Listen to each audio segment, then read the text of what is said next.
내게는 모든 것이 있고 또 풍부한지라. 에바브로디도 편에 너희가 준 것을 받음으로 내가 풍족하니 이는 받으실 만한 향기로운 제물이요 하나님을 기쁘시게 한 것이라. 나의 하나님이 그리스도 예수 안에서 영광 가운데 그 풍성한 대로 너희 모든 쓸 것을 채우시리라. 다 같이 하시겠습니다. 하나님 곧 우리 아버지께 세세 무궁하도록 영광을 돌릴지어다. 아멘. 다 앉아주시기 바라겠습니다. 오늘 귀한 말씀 전해주실 우리 차경태 목사님은 방금 우리 유장님 기도하셨지만 우리 차인진 전사님의 아버님이십니다.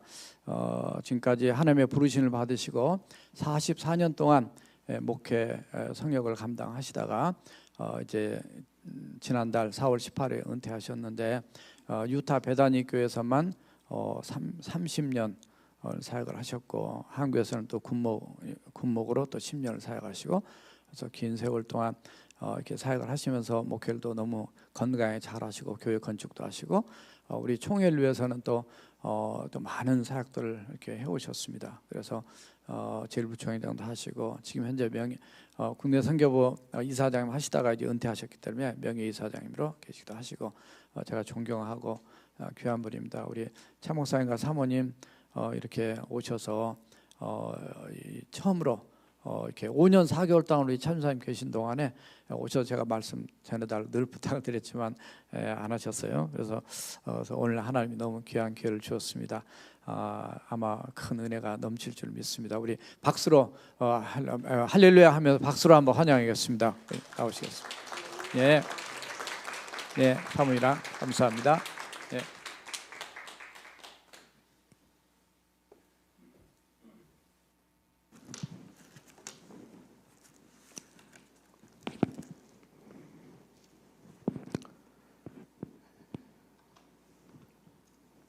오늘이 특별한 날이군요. 보니까 특별한 날에 저에게도 특별한 그런 예배를 드릴 수 있게 해주셔서 감사합니다. 하나님이 늘 사용하시고 일하시는 능력교회에서 말씀을 전할 수 있게 되어서 감사하고 기쁩니다. 먼저는 하나님께 영광을 돌리고 싶고요. 또 목사님과 여러 재직들 그리고 성도님들에게도 감사를 드립니다. 평소 존경하던 목사님이 목회하시는 모범적인 교회에서 그리고 제 딸이 사역을 해온 교회에서 말씀을 전하는 것은 저에게 약간의 떨림이 있습니다. 그러나 부족한 제 딸을 키워주시고 사역할 수 있도록 기도와 지도를 해주신 목사님과 교우들에게 깊은 감사의 마음을 가지고 여러분 앞에 서게 되었습니다. 다시 한번 목사님과 사모님 그리고 교육 담당자 학부모님들 그리고 모든 교원님들에게 진심 어린 감사를 전하고 싶습니다. 오늘의 말씀은 여러분들이 너무도 잘 아시는 말씀이죠. 그러면서도 성경에서 가장 오해되기 쉬운 그런 구절 중에 하나라고 할 수가 있습니다. 특별히 4장 13절이 그렇습니다. 내게 능력 주시는 자 안에서 내가 모든 것을 할 수 있습니다. 이 말이 참 대단한 말씀이죠. 영어로 말하면 I can do all things 혹은 I can do everything 이라는 말입니다. 영어로 하면 좀 더 멋진 것 같긴 해요. 네. 그런데 이 I can do all thing을 잘못 이제 이해를 하면서 우리가 신앙생활 할 때가 있습니다. 사실은 이 고백은 대단한 고백입니다. 어떤 말씀은 어디에서 그 말씀을 전했느냐가 굉장히 중요합니다. 예를 들면 예수님께서 십자가에서 Father forgive them, 아버지 저들의 죄를 사해 주세요. 자기를 십자가에 못 박는 사람에게 앞에서 그 말을 할 수 있다고 하는 것은 이게 대단한 거죠, 그죠? 집에서 모든 게 좋을 때 그저 용서해 주세요 하는 말하고 십자가에서 그 말을 하는 말하고 다른 거죠. 근데 사도 바울이 I can do all things라는 말을 했었을 때에 어떤 상황에서 이 말을 했느냐 하는 것을 이해할 필요가 있다는 것입니다. 그래야 그 말의 진가와 그 말의 보석과 같은 의미가 드러나게 되는 것입니다. 어디서 사도 바울은 이 말을 했을까요? 아무것도 할 수 없는 로마 감옥에서 이 말을 했습니다. 아무것도 할 수 없는 상황에서 모든 것을 할 수 있다는 그런 이야기를 했다, 그 말씀입니다. 아시는 바대로 오늘 이 빌립보서는 옥중서신이라고 알려져 있죠. 바울이 로마에서 2년간 1차 투옥이 되어 있을 때에 AD 62년이나 63년경으로 그렇게 기억이 되는데요. 에베소서, 빌립보서, 골로새서, 그리고 빌레몬서까지 성경 순서적으로 말하면 그렇습니다. 이 네 권의 책이 옥중에서 쓴 책이라고 해서 옥중서신이라고 얘기합니다. 순서는 이렇게 되었지만 아마 기록의 역사상으로는 오늘 읽은 빌립보서가 마지막 네 번째 쓴 책일 거다, 그렇게 학자들은 이야기를 하고 있습니다. 사도행전 28장 마지막 장이죠. 마지막 장의 마지막 두 절이 어떻게 되어 있냐면은 바울이 온 이태를 자기 셋집에 머물면서 자기의 오는 사람들을 다 영접하고 하나님의 나라를 전파하며 주 예수 그리스도에 관한 모든 것을 담대하게 거침없이 가르치더라. 이게 이제 사도행전의 컨클루션 마지막의 두 절인데요. 이 구절을 보면은 사도 바울이 매우 자유스럽게 복음을 전한 것처럼 보입니다만은 어떤 사람들은 이 말씀을 가택연금이다 이렇게 생각을 하고 있습니다.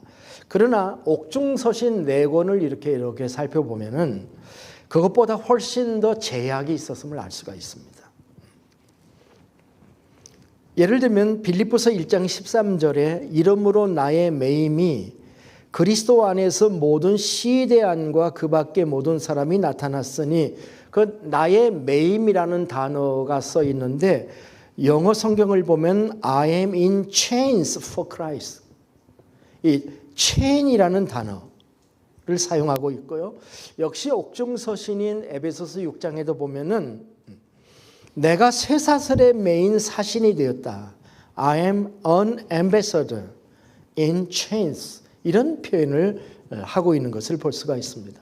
골로새서와 빌레몬서에도 내가 갇혔다라는 말씀을 하고 있습니다.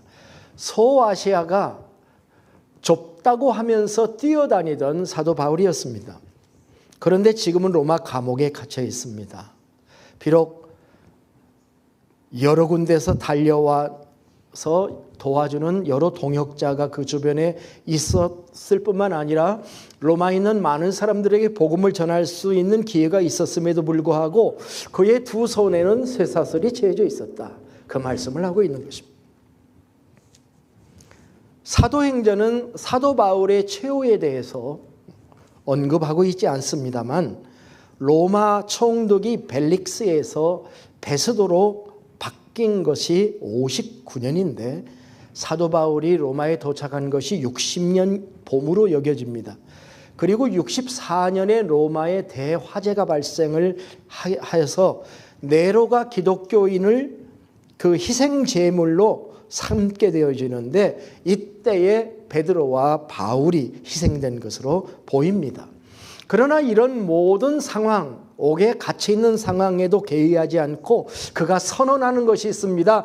내가 모든 것을 할 수 있다. 우리는 이런 사도 바울의 모습에서 도전을 받습니다.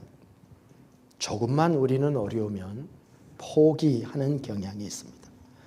침례 요한은 체포가 되어서 감옥에 갇히자 심경의 변화가 왔습니다.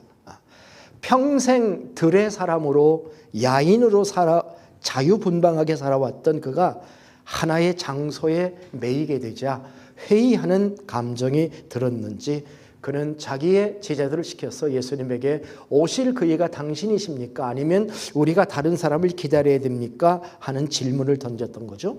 환경이 그를 낙심하게 만든 것입니다. 우리는 지난 1년 동안 팬데믹을 거치면서 아무것도 할 수 없는 상황에 들어가 있었습니다. 많은 주의 종들과 성도들도 참 타격이 많았어요. 질병에 대한 두려움, 죽음에 대한 두려움, 때로는 무력감, 아무것도 할 수 없다는 목사가 신방할 수 없다, 아무것도 할 수 없다, 이거 굉장히 힘들더라고요. 우울증, 나도 모르게 우울증에 빠져서 살았습니다. 사실 지나고 보니까 그렇게 염려할 것이 없었다고 하는 것, 어떤 사건도 일어나지 않는 것, 어떤 사건이 어느 교회는 일어났지만 말입니다. 우리가 좀 지나치게 하지 않았는가 하는 것을 고백하지 않을 수 없더라고요. 말세를 사는 성도들이라고 우리가 생각을 하고 있는데 이것이 어떻게 보면 종말론적인 사건의 시작과 같은 것이죠. 시금석이라고 하는 말 아시지요? 금의 순도를 조사하기 위해서 사용하는 검은 암석을 말하는 것입니다. 어떻게 보면은 이 팬데믹 상황이라고 하는 것이 시금석 같아요. 내가 하나님을 얼마나 사랑하는가, 내가 예배를 얼마나 소중하게 생각하는가, 예배를 위해 목숨 걸 각오가 되어 있는가, 내가 교회와 공동체를 얼마나 소중하게 여기는가 하는 것의 리트머스 시험지 같은 것이다. 그렇게 볼 수 있다고 생각을 합니다. 이런 상황 속에서 사도 바울은 내게 능력 주시는 자 안에서 내가 모든 것을 할 수 있느니라 하는 이 말이 더욱 빛난다라고 생각합니다. 우리는 날마다 어떤 고백을 하고 사는지요? 우리의 정서가, 우리의 감정이 나는 모든 것을 할 수 있다, 아니면 나는 아무것도 할 수 없는 존재로구나, 이렇게 고백하고 사는지요? 연령대에 따라서 좀 다를 수가 있다고 생각합니다. 어려서는 막연한 소망으로 내가 모든 것을 할 수 있다라고 말할 수 있습니다. 좀 청소년이 되어서는 긍정적인 사고방식의 일환으로 I can do all things 라고 얘기할 수 있을런지 모르겠습니다. 그러나 어느 정도 인생을 경험한 후에 인생의 중반기를 넘기 시작하게 되면은 이런 고백이 얼마나 무모한 고백인가, 현실이 얼마나 답답한 환경인가 하는 것을 알고 겸손하지 않을 수 없을 것입니다. 저는 오늘 여러분에게 그러니까 함부로 말을 하지 마십시오, 겸손한 말을 하십시오라고 말하려고 하는 것은 아닙니다. 인간이 얼마나 한계적인 존재를 가진 존재인지를 스스로 알아야 된다라는 말씀을 하고 있는 것은 아닙니다. 그 반대입니다. 제가 오늘 여러분에게 드리고자 하는 말씀은 내가 모든 것을 할 수 있습니다 라는 고백을 할 수 있는 존재가 되자, 이것이 오늘 말씀의 포인트입니다. 당연히 질문이 나오죠. 목사님 혹시 현실을 모르지 않으세요? 라고 하는 질문도 있을 수가 있고요. 어떻게 하면 그게 가능한 것인지를 묻고 싶어 할 수가 있겠다고 생각합니다. 이게 오늘 제가 여러분과 나누고자 하는 말씀입니다.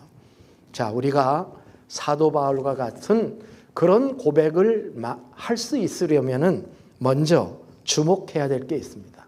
첫째 생각해야 될 것은 바울이 모든 것이라고 말한 것이 무엇인지를 살펴봐야 됩니다.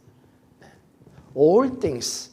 내가 모든 것을 할 수 있다고 했는데 그 모든 것이 뭐냐라고 하는 것입니다. 성경을 이해할 때 성경의 주관적인 이해야말로 본문을 해치는 경우가 참 많습니다. 흔히 우리가 범하는 실수 중에 하나는 성경을 성경이 하시는 말씀으로서가 아니고 성경을 내가 듣고자 하는 말씀으로 듣는 것이 우리가 흔히 범하는 실수 중에 하나입니다. 사도 바울이 내게 능력 주시는 자 안에서 내가 모든 것을 할 수 있다고 할 때 모든 것이 뭐냐? 그것은 내가 이루기 원하는 모든 것이냐? 아닙니다. 내가 갖고 싶은 것, 내가 성취하고 싶은 모든 것이 아니에요. 12절을 보세요. 나는 비천에 처할 줄도 알고 풍부에 처할 줄도 알아. 모든 일 곧 배부름과 배고픔과 풍부와 궁핍에도 처할 줄 아는 일체의 비결을 배웠노라. 자, 여기에서 모든 일은 어떤 일입니까? 잘 설명되어 있습니다. 그것이야말로 모든 일인데요. 어떤 모든 일입니까? 배고픔과 배부름, 풍부와 궁핍, 이 정반대 상황이 다 모든 일이에요.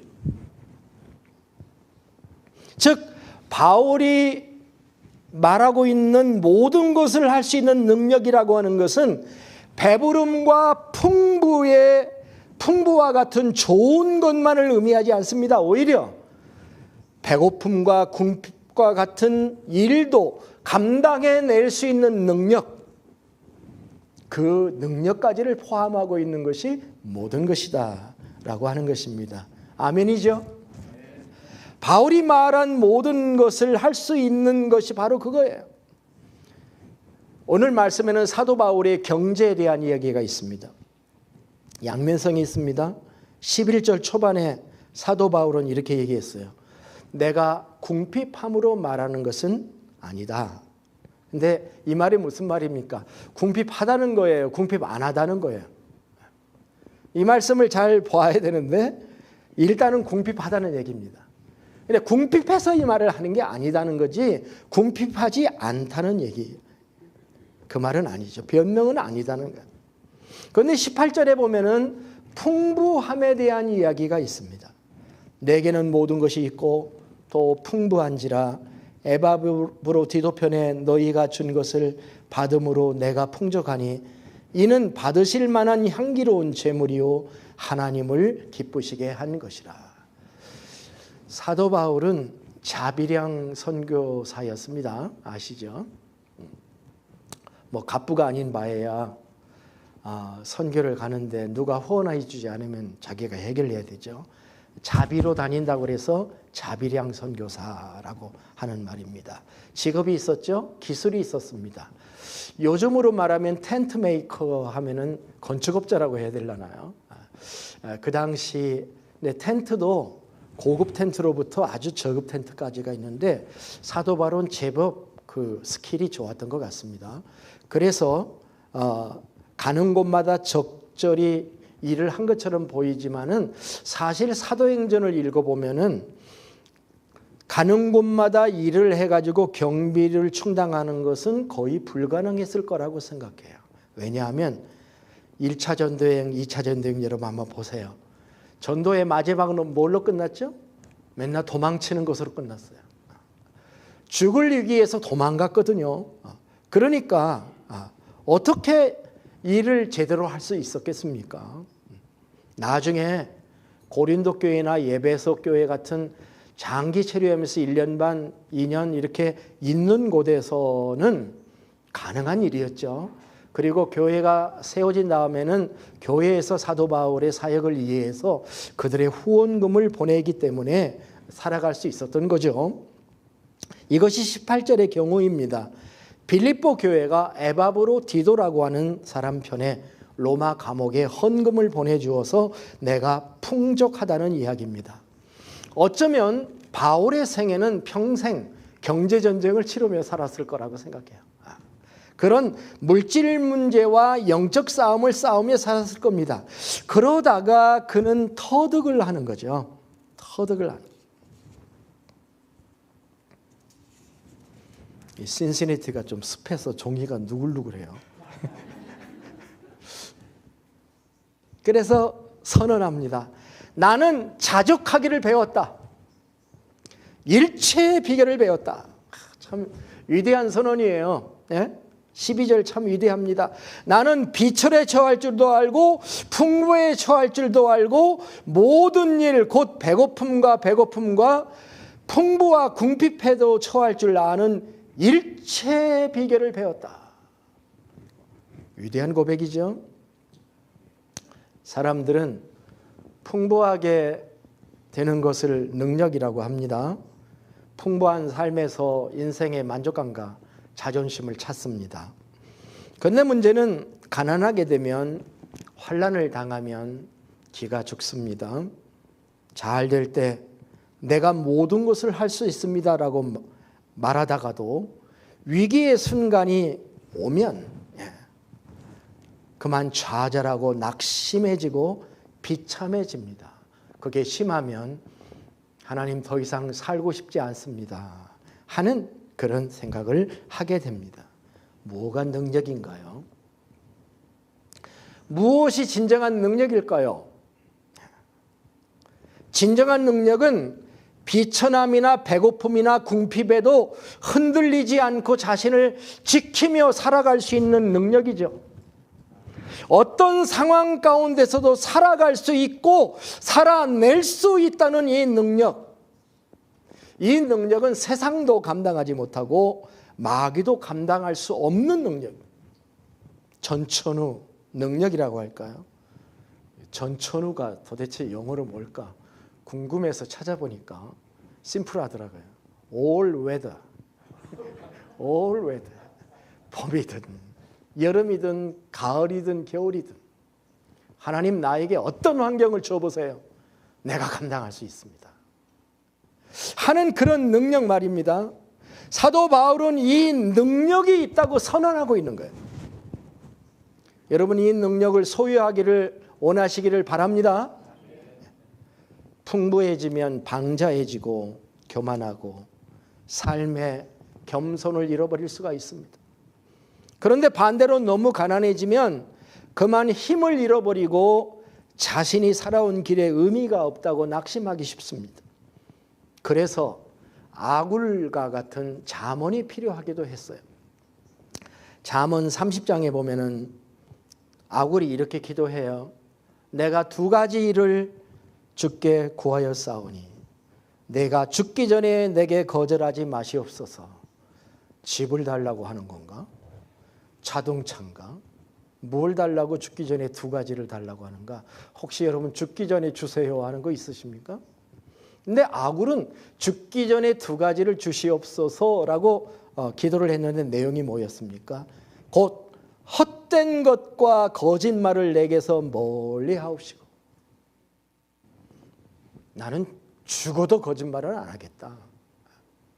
나는 헛된 거 하지 않겠다. 그것을 내게 죽기 전에 주세요. 인생은 어차피 다 거짓 가운데 사는 거야 하고 받아들인 게 아니라 거짓된 삶을 살지 않기를 원한다는 기도 첫 번째고요. 두 번째는 나를 가난하게도 마시고 부하게도 마옵시고 오직 필요한 양식으로 나를 먹이시옵소서. 가난하게도 맛이 없고 이건 알겠는데 부하게도 마옵시고에 좀 까딱하지 않습니까? 고개가 좀 까딱. 이건 아닌 것 같은데. 근데 아굴은 그렇게 기도했단 말이에요. 근데 왜 그렇게 기도했는가가 설명이 되어 있어요.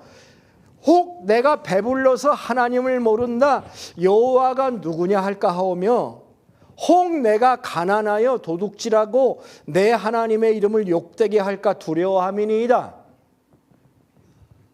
참 아굴의 신앙도 대단하구나.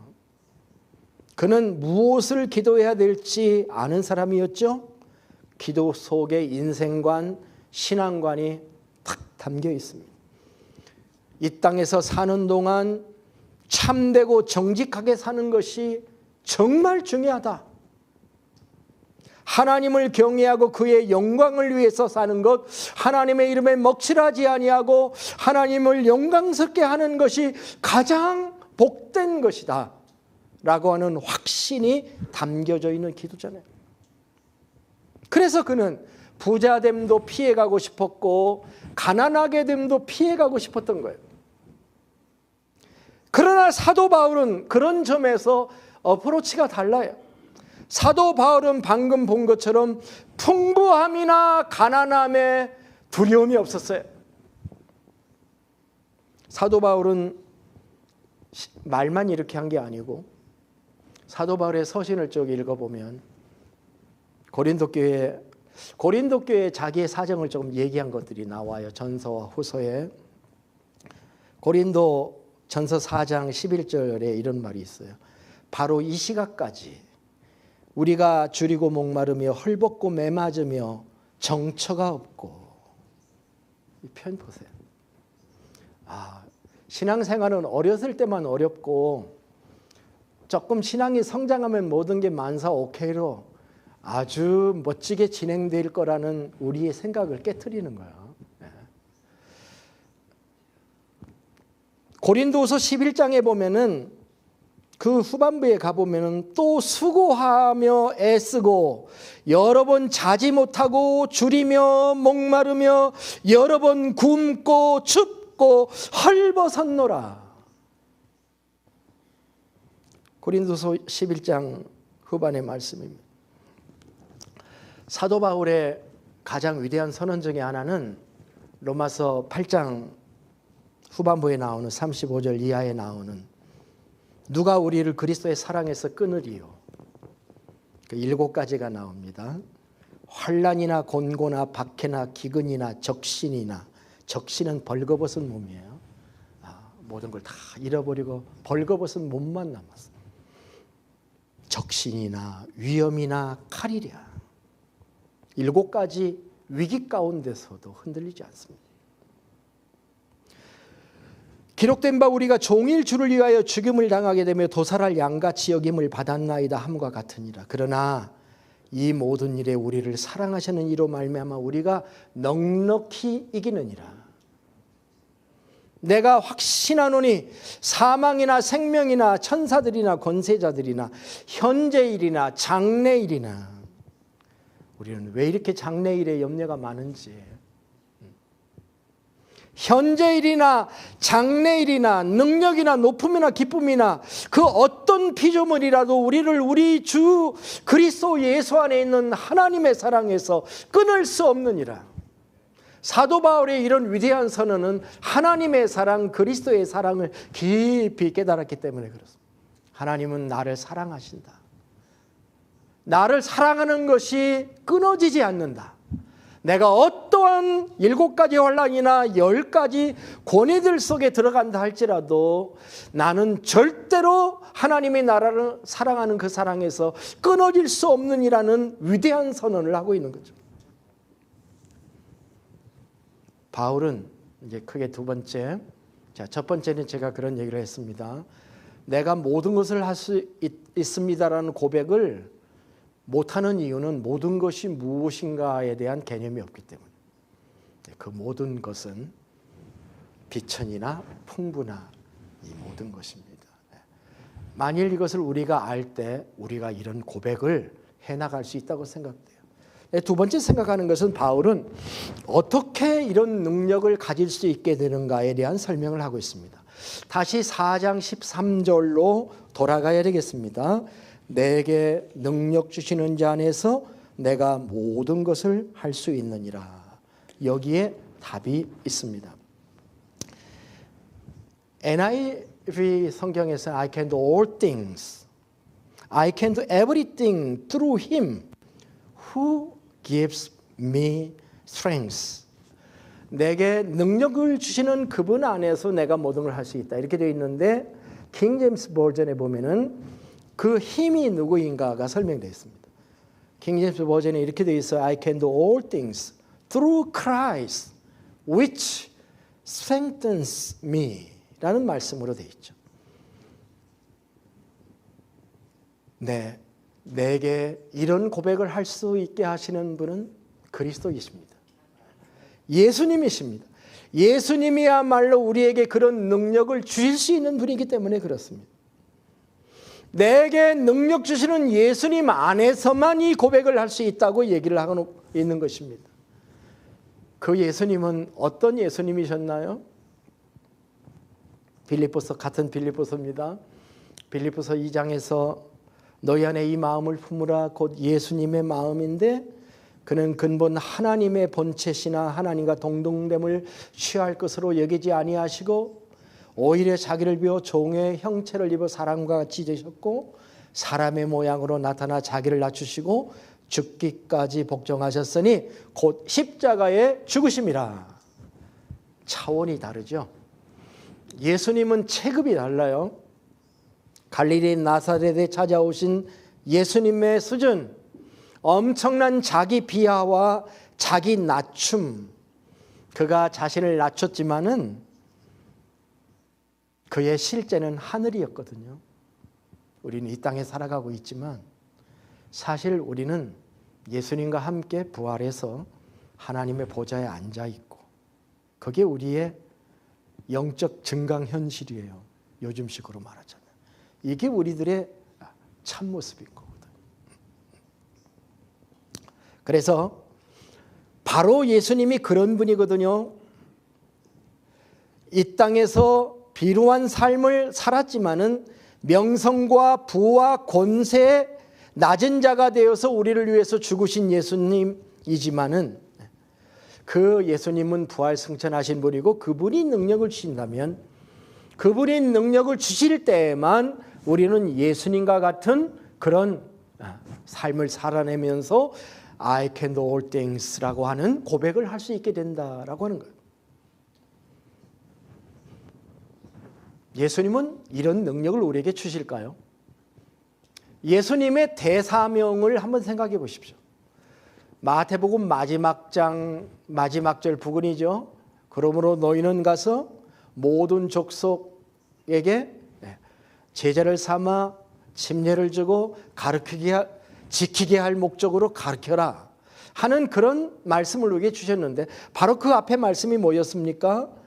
하늘과 땅의 모든 권세를 내게 주셨으니 라고 얘기하고 있어요. 참 그 말씀 묵상해 보면 재밌는 게, 하늘과 땅의 모든 것을 너에게 주었으니까 너희가 가라 그렇게 얘기하지 않고, 내가 가지고 있다, 그러나 너희가 가게 되면 그 능력을 내가 너에게 부어주겠다, 순종하게 되면 내가 부어주겠다고 하는 그런 말씀이죠.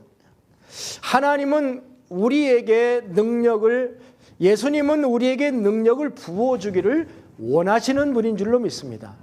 내게 능력 주시는 자 안에서. 근데 퀘스천은 그거잖아요. 주님은 과연 내게 능력을 주실 건가?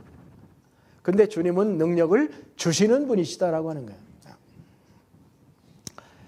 옥중서신 얘기를 했습니다만은 오늘 말씀을 옥중서신하고 조금 이렇게 연계해서 볼 때 몇 가지, 두 개의 성경 구절을 여러분에게 이렇게 제시하고 싶은데, 첫째는 골로새서 1장 28절부터 29절입니다. 골로새서 1장 28절로부터 29절인데, 우리가 그를 전파하여 각 사람을 권하고 모든 지혜로 각 사람을 가르침은 각 사람을 그리스도 안에서 완전한 자로 세우려 함이니, 이를 위하여, 그 다음 구절을 주목해 보세요. 이를 위하여 나도 내 속에서 능력으로 역사하는 이의 역사를 따라 힘을 다하여 수고하노라. 거기 역사나 힘이나 사실은 같은 건데 다르게 표현했어요. 능력, 역사, 힘, 이런 용어들이 거기 나오죠. 그런데 내 속에서 능력으로 역사하는 이라는 말이 나옵니다. 세 번역으로 보면은 이를 위하여 나도 내 속에서 능력으로 작용하는 그분의 활력을 따라 수고하며 애쓰고 있습니다. 이렇게 되어 있고요. 공동성경 번역으로 보면 좀 더 분명하게 보이는데, 나는 이를 위해서 내 안에서 강하게 활동하시는 그리스도를 힘입어서 내가 애써 노력하고 있습니다. 무슨 말씀입니까? 하나님께서는, 예수 그리스도는 내 안에서 능력으로 역사하고 계시다는 거예요. 능력을 주시는 분이시다, 그런 말씀인 거예요. 그 능력으로 내 안에서 일하시는 그분의 능력을 받아서 나도 힘을 다해서 받아주는 코워크이죠. 그런 일을 통해서 하나님의 능력을 체험하고 능력 있게 일해 나갈 것에 대해서 말씀을 하고 있는 것입니다. 오늘의 빌립보서는 사실 4장이죠. 그죠? 빌립보서는 몇 장까지 있죠? 모르셨으면 빌립보서는 4장까지 있습니다. 에베소서는 몇 장까지 있죠? 4장까지 있죠. 그죠? 에베소서는 6장까지 있습니다. 그런데 빌립보서 마지막 장의 10절부터 20절이나 에베소서 마지막 장의 10절부터 20절이 이 코인시던트예요. 이게 같은 어떤 그 주제를 다루면서 이제 끝나는, 이게 다 마지막 끝나는 부분이잖아요. 끝나는 것이 있는데 여러분이 찾지 않으셔도 괜찮겠어요. 제가 그 에베소서 마지막 6장 10절부터 20절의 말씀 중에 몇 가지 포인트를 보여드리고 싶은데 10절이 이렇게 시작해. 끝으로라고 하는 것은 마지막으로 그러죠. 끝으로 너희가 주 안에서와 그 힘의 능력으로 강건하여지고, 이렇게 나와요. 주님 안에서 주님의 힘의 능력으로 강건하여져라, 이렇게 얘기를 하고 있습니다. 근데 무슨 얘기를 할 건가? 이렇게 그 뒤를 쭉 읽어보면은 내용이 이거예요. 하나님의 전신갑주를 입으라. 하나님의 전신갑주를 입으라. 그 말이에요. 우리는 어떤 씨름을 해야 되냐면은 혈과 육을 상대하는 씨름을 하는 존재들이 아니다. 여러분, 우리가 인간하고 싸우면 안 됩니다. 혈과 육이 뭐예요? 인간이에요. 인간, 사람이에요. 우리는 사람하고 싸우지 않습니다. 부부 싸움을 할 때도 상대방하고 싸운다고 생각하면 져요. 그 상대방 뒤에 있는 역사하는 어떤 세력들이 있어요. 그러니까 그렇게 생각하면 이건 영적 싸움이지 하고서 우리 정신 차릴 수 있게 되죠. 우리의 싸움은 사람하고 싸우는 게 아니라 혈과 육을 상대하는 것이 아니고 통치자들과 권세들과 이 세상의 어둠 주관자들과 하늘에 있는 악의 영들을 대합니다. 이거 뭐예요? 전부 영적 존재들이죠. 그들하고 싸우는 거예요. 우리의 씨름은 레슬링이라고 어떤 성경에는 번역했는데, 우리가 레슬링을 하는데요, 사탄과 싸움, 영적 싸움을 우리가 레슬링하는 거예요. 그래서 싸움을 싸우려면 그냥 싸우면 안 돼요. 전쟁 나가서 싸울 때 어떻게 싸워야 되나요? 맨몸만 가면 안 되죠. 무장해야 되죠. 그래서 하나님의 전신갑주로 무장을 해라. 진리로 너희 허리들을 띠고 의의 호심경을 붙이고 평안의 복음이 준 것으로 신을 신고 모든 것 위에 믿음의 방패를 가지고 구원의 투구와 성령의 검 곧 하나님의 말씀을 가지라. 그리고 마지막 무기가 기도예요. 모든 기도와 간구를 하되, 쭉 말씀을 하고 있어. 이 구절들이 우리에게 말씀하고 있는 것은 능력이에요. 능력을 배양해야 된다. 능력이 혼자만의 능력이 아니라 군대를 이루는 능력이 돼야 되는데, 교회 전체가 능력이 있어야 되는데 무장을 철저히 해야 된다. 진리로 무장을 해야 되고 의와 복음과 믿음과 구원과 하나님의 말씀과 기도로 우리가 무장을 해야 됩니다. 이게 모두 다 교회에 나오면 듣는 말씀들이에요. 매주 듣는 말씀, 새벽마다 듣는 말씀들이죠. 이런 것들로 무장해야, 그리고 그것을 트레이닝을 받아야 그런 능력이 유지가 된다. 이렇게 말씀을 하고 있는 것입니다. 신시내티 종이는 잘 안 넘어가요.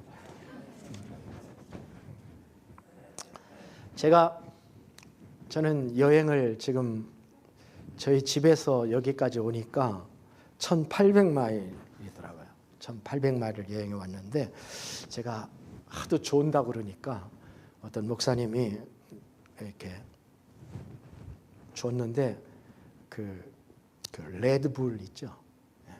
그래서 파워드링크를 선물로 주셔서 이거 하나 먹으면 4시간은 안 졸린대. 그렇게 받아가지고 왔습니다만은 전제 조건 딱 하나, 단 하루에 1개 이상 먹으면 안 됩니다. 그런 전제 조건을 주시고 저를 주시더라고요. 더 먹으면 체하고 배탈 나고 독이 된다고. 능력도 단계적으로 받아야 되고요.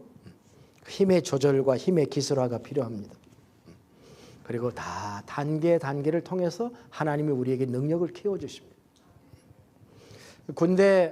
저는 군목으로 아까도 소개해 주셨는데, 군목으로 10년 동안 군 생활을 했습니다.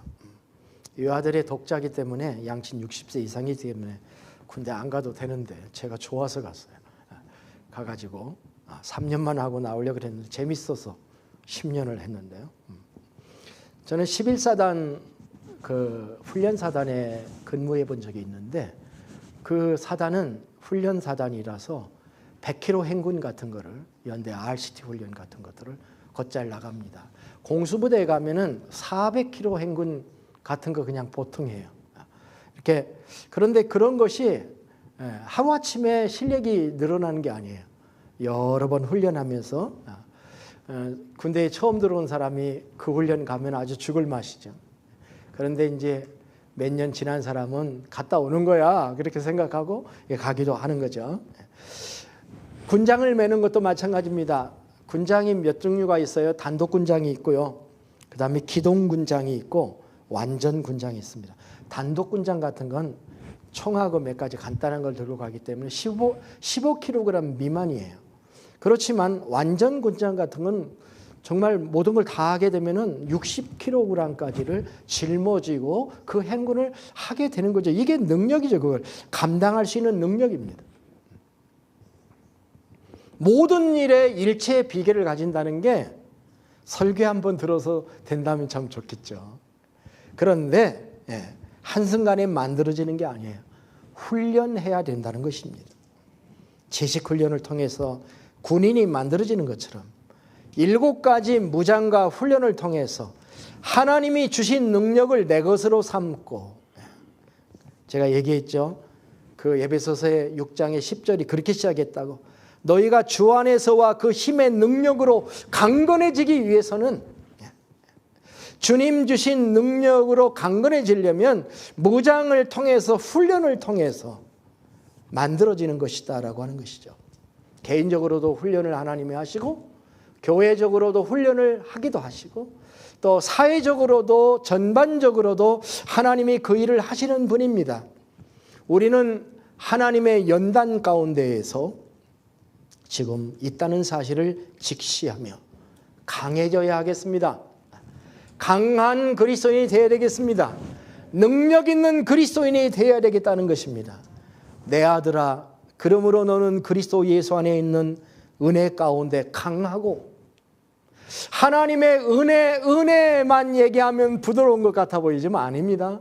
하나님의 은혜 가운데서 강하고 고난을 받으라. 내가 많은 증인 앞에서 내게 들은 말을 충성된 사람들에게 부탁하라. 너는 그리스도 예수의 좋은 병사로 나와 함께 고난을 받으라. 고난을 받아야 강해진다라고 하는 말씀을 우리에게 해주고 있는 것입니다. 청년의 신앙이 무엇인가요?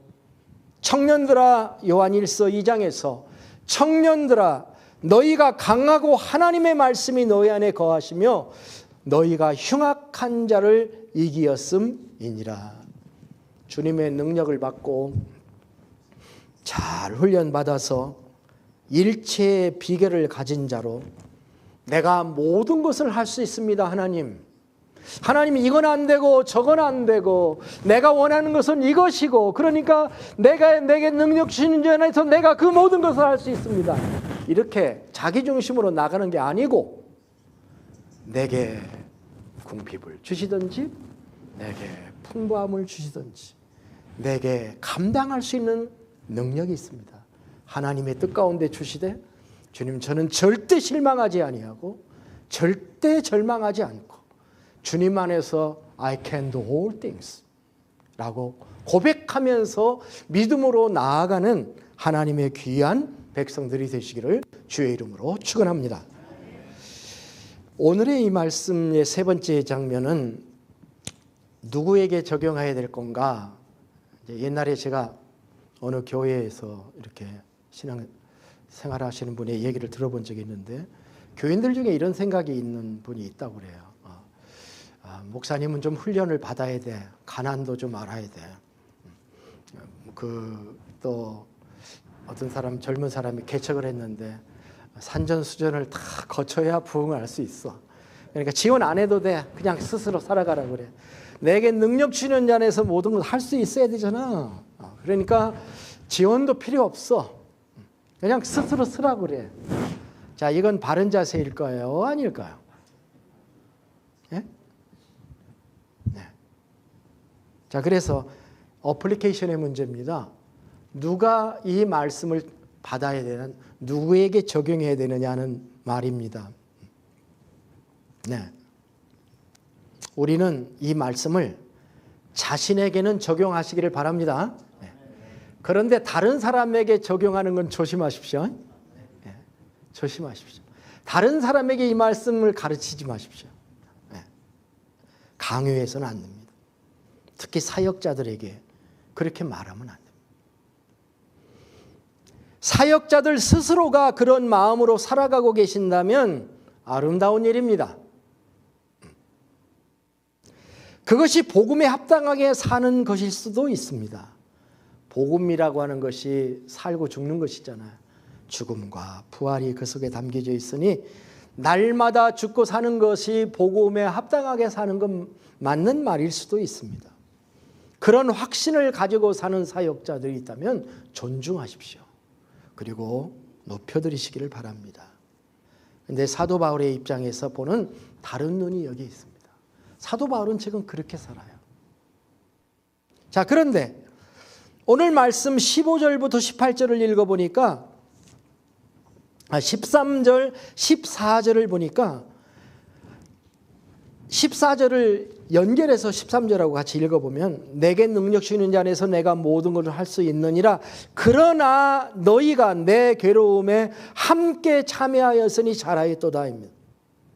사도 바울 자신은 일체의 비결을 배운 사람이기 때문에 문제가 될 것이 없지만 빌립보 교인들이 그 고난에 동참해 준 것에 대해서 잘했다고 칭찬하고 있는 거예요.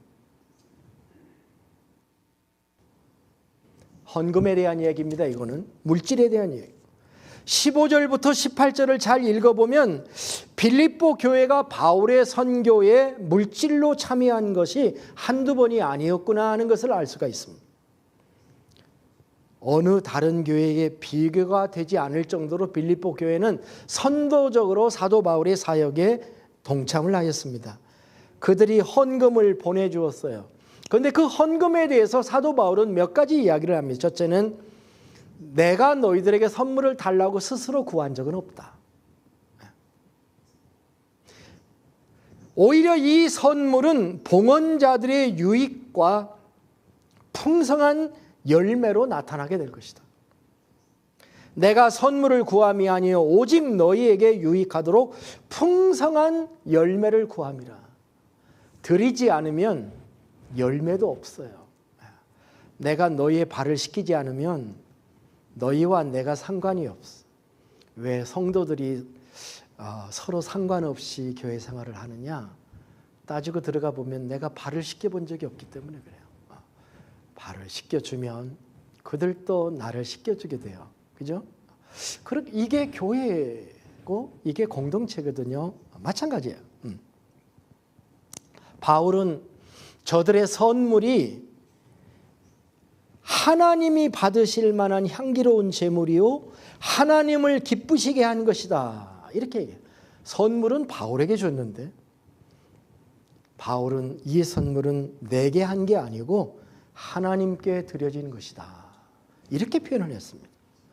그리고 그런 자에게 하나님이 보상해 주실 것이다. 보상해 주실 것을 확신하는 마음으로 이런 표현을 합니다. 나의 하나님이 그리스도 예수 안에서 영광 가운데 그의 풍성한 대로 너의 모든 쓸 것을 채워주시리라. 귀한 말씀이죠. 많은 그리스도인들이 빌립보서 4장 19절을 엄청 좋아하더라고요. 저도 참 좋아해요. 암송도 하고요. 이 말씀이 내게 이루어졌으면 하는 소망과 기대가 있습니다.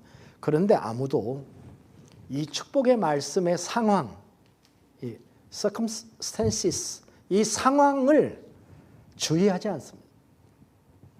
이 말씀은 사도 바울에게 정성 어린 선물을 넘치게 가져온 자에게 주시는 바울의 축복이었다는 사실을 기억하지 않습니다. 드리는 자에게 주신 축복의 말씀이니 그 축복은 응답이 될 거예요. 그런데 왜 우리는 그 상황은 버리고 그 결과만 택하는 이기적인 기도자가 되어서 드림은 실행하지 않으면서 축복의 결과만을 취하고 싶어하는 사람이 되었는지, 이것은 정말 우리가 생각해 봐야 할, 우리는 이 구절들을 제대로 감당하는 사람들이 되었으면 좋겠습니다. 주는 것도 기회예요. 기회가 지나면 줄 수가 없더라고요. 그러나 하나님 앞에 그렇게 우리가 살아가야 될 줄로 믿습니다. 우리가 다른 사람에게 일체의 비결을 배우라고 강조하는 대신 우리가 하나님의 일에 자발적으로 참여하고 그것으로 말미암아 하나님의 축복을 불러일으키어서 결과적으로는 오늘 본문 20절 말씀처럼 하나님 곧 우리 아버지께 세세 무궁하도록 영광이 돌려지는 일이 나타나기를 원하며 주님의 이름으로 축복을 드립니다. 오늘의 말씀을 정리하겠습니다. 첫째, 기억해야 될 것은 참된 능력이 무엇인가 하는 것을 오늘 우리는 말씀을 통해서 쉐어했습니다. 진정한 능력은 비천과 풍부에도 일체의 비결을 가지고 사는 것입니다. 기도의 방향을 좀 전환해 보시겠습니까? 높음과 낮아짐에 그렇게 큰 상관을 하지 않고 살 수 있습니다. 교만하지도 않고 비굴하지도 않고 두려워하지도 않고 무서워할 것도 없는, 옛날에는 예수 제대로 알기 전에는 아이고 큰일 났네, 죽을 뻔했네, 그런 이야기를 하지만 죽음도 안 무서운데요. 뭐 큰일이 없어 세상에. 오늘의 말씀을 따라서 우리가 그런 마음으로 하나님의 사랑 믿고, 그 7가지 선언, 10가지 선언 로마서 8장의 말씀 기억하죠? 그리스도의 사랑 때문에, 하나님의 사랑 때문에 하나님이 나를 절대, 그 하나님의 사랑과 그리스도의 사랑에는 내가 절대 끊어질 일이 없어. 그러니까 두려울 것도 없어.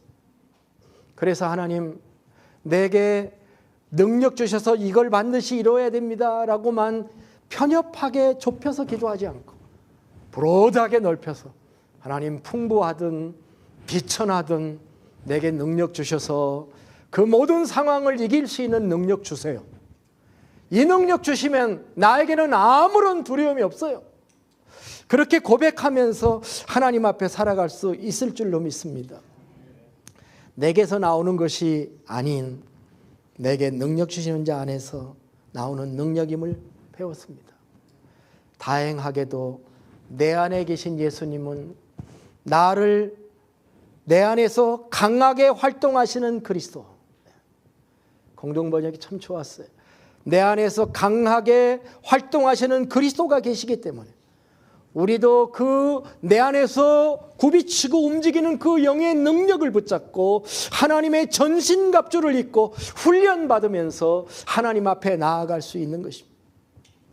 하나님께 순종으로 나아가는 자에게 하나님은 더 큰 능력, 더 큰 능력, 15kg를 감당할 능력, 30kg를 감당할 능력, 어떤 완전군장도 감당할 수 있는 능력을 하나님 우리를 키워주실 줄로 믿습니다. 부활장의 마지막 장의 마지막 절 말씀대로 우리 주 예수 그리스도로 말미암아 우리에게 승리를 주시는 하나님께 감사하노니, 그러므로 내 사랑하는 형제들아 견실하며 흔들리지 말고 항상 주의 일에 힘쓰는 자들이 되라. 어제는 주님의 일에 힘썼는데 오늘은 아니고, 바람이 불면 또 조금 해보다가, 칭찬 안 하면 그만두고, 누가 비난하면 그만두고, 그게 아니라 주님의 부활의 소망을 가지고 항상 주의 일에 더욱 힘쓰는 자들이 되라 하는 이 귀한 말씀을 우리가 받아들일 수 있기를 바랍니다. 저는 저희 교회 지난달에 은퇴를 했습니다. 30년 6개월 동안 한 교회를 담임할 수 있는 것이 축복이었습니다. 어떻게 그 세월이 지났는지 알 수가 없는데요. 하나님의 은혜죠. 제 인생을 이렇게 돌이켜보면 그럼에도 불구하고 참 염려하고 불안했던 순간들도 참 많았다 라고 하는 그런 그 생각을 하게 되더라고요. 쓸데없이 걱정하며 살았네. 이렇게 롱런하게 해주시잖아. 그래서 저희 유타에는 이렇게 오래 목회를 하고 은퇴한 분이 하나도 없어요. 교회가 한 10개쯤 되는데, 그래서 전례가 없어요. 제가 이제 샘플이 됐어요. 우리 유타의 교회들에게는. 근데 이렇게 한 30년 목회할 줄 알았으면 좀 마음 푹 놓고 처음부터 좀 할 걸. 그런 생각이 들더라고요. 모든 마지막 순간에 모든 걸 하나 착착착착착착 뭐를 해결해 주시는 것들을 쭉 보면서 내가 쓸데없이 참 걱정을 했네 하는 그런 생각이 들더라고요. 인생의 날들을 뒤돌아보니 절반의 시간들이 평안보다는 걱정과 염려였구나 하는 생각을 했습니다. 목회자인 저에게도 그랬는데 여러분도 많이 그럴 수 있으시죠? 오늘 이 시간 하나님이 우리에게 이렇게 말씀, 너도 바울처럼 한번 고백해보지. 뭐 그렇게 아직도 미래에 염려가 많아? 라고 주님이 말씀하신다면 여러분 어떻게 하시겠습니까? 시편 기자는 자기 자신에게 권면을 했어요. 소리가 나면 어디를 때려야 될지 모르겠어요. 시편 기자는 시편 42편 같은 데 보면 내 영혼아 my soul에 O my soul 내 영혼아 너는 왜 낙담하며 불안하냐 하느냐 나는 내 얼굴을 도우시는 하나님을 오히려 찬송하리로다. 두 개 나가 있어요. 불안하고 낙심하고 있는 나가 있고 그 불안하고 낙심한 나를 보면서 격려하는 나가 있어요. 하나님을 찬송하는 나가 있어요. 우리에게는 두 가지가 다 있어요. 자, 한번 자신을 돌아볼 수 있기를 바랍니다. 자신에게 물어보십시오. 여러분은 하나님한테 주님 좋은 일만, 풍성한 일만, 영광스러운 일, 그것이 여러분이 구하고 나가며 내게 능력 주시는 자 안에서 내가 그 일을 할 수 있습니다. 이렇게 나가는 사람인가? 아니면 하나님 어떤 일이 와도 괜찮습니다. 하나님. 어떤 상황이 와도 좋습니다. 하나님 두렵지 않습니다. 내게 능력 주시는 그분 안에서 어떤 상황이 와도 내가 감당하겠습니다. 그 능력을 하나님 나에게 주시기를 원합니다. 이렇게 선언해 볼 수 있기를 원합니다. 이렇게 선언할 때 불안에서 탈출할 수 있습니다. 염려에서 자유할 수가 있습니다. 당당할 수가 있습니다. 미래가 두렵지 않습니다. 하나님이 모든 길을 인도해 주실 거예요. 다니엘과 그의 세 친구처럼 불못불에서도 사자굴에서도 건져주실 겁니다. 그런데 거기서 끝나면 안 됩니다. 그리하지 아니하실지라도 좋습니다. 그리하지 아니하실지라도 나는 하나님을 찬양하겠습니다. 이러한 위대한 믿음과 선언을 우리가 고백을 한다면 주님을 기쁘시게 하고 네가 나를 트러스트 하는구나. 특별히 팬데믹 상황에서 이런 고백을 해보십시다. 로마서 14장 8절에 이런 말씀이 있어요. 우리가 살아도 주를 위하여 살고 죽어도 주를 위하여 죽나니 그러므로 사나 죽으나 우리가 주의 것이로다. 주어를 좀 바꿔서 우리를 나로 바꿔서 내가 살아도 주를 위하여 살고 죽어도 주를 위하여 죽나니 그러므로 사나 죽으나 내가 주의 것이로다. 고백할 수 있기를 원합니다. 우리 함께 이 시간에 받은 말씀을 리스판스 하십시오. 우리 함께 동성으로 기도하겠습니다. 먼저 회개의 기도를 드리십시다. 지난 1년 동안 우리는 너무도 위축되었었습니다. 때로는 우울증에 빠져 있었습니다. 무력감과 두려움이 때로는 우리의 불신앙이었습니다. 주님 용서해 주시옵소서. 내게 믿음을 주시옵소서. 나를 긍휼히 여겨 주시옵소서. 눈을 열어 주시옵소서. 내게 능력 주시는 예수님 안에서 나의 모든 상황을 감당하고 제압하고 다스릴 수 있게 해달라고 기도합시다. 주여 한 분 부르고 함께 기도하겠습니다. 주님 오늘 주신 말씀 참으로 감사드립니다. 내 능력으로 살려고 했던 모든 것들을 회개합니다. 좋은 것만 기대하고 기뻐하며 그것을 할 수 있다고 입으로 얘기하지만 마음은 참으로 거기에서 멀었던 나의 부족한 생각들 아버지 하나님 내려놓기를 원합니다. 주님, 내게 능력 주시는 주님이 계신데 주님이여 내가 왜 근심하고 두려워하고 염려하고 불안해서 기쁨을 잃어버리고 있는지 아버지 하나님 우리를 용서하시고 오늘의 말씀으로 사도 바울과 같은 위대한 삶을 살아갈 수 있는 능력이 예수 안에 있사오니 바울이 살아갔던 그 길, 주님이 걸어가신 그 길을 우리도 걸어가며 살아갈 수 있는 주의 백성들 두고 주님 인도하여 주시옵소서. 주님 감사와 영광을 돌립니다.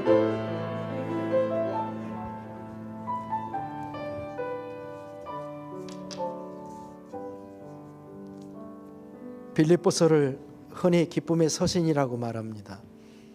그 기쁨의 근원이 바로 사도 바울의 이런 고백 속에 나오는 것이라고 생각합니다. 내가 모든 일을 감당할 수 있다는 이 믿음의 선언이 그 기쁨의 원천이 될 수가 있는 줄로 믿습니다. 이 원천을 내 안에 주신 하나님을 찬양합니다. 마음에 근심하지 말라. 하나님을 믿으니 또 나를 믿으라고 말씀하신 그분의 말씀을 믿고 어떤 환경에도 두려워하지 않는 담대함으로 이제 승리하게 도와주시옵소서. 이제 열렸으니 하나님 이 교회에 하나님의 영광이 가득 차게 하시고 구름 같은 하나님의 백성들이 몰려들게 하시고 땅끝까지 복음을 전하는 위대한 하나님의 교회로 사용하여 주시옵소서. 존귀하신 예수님의 이름으로 기도합니다. 아멘.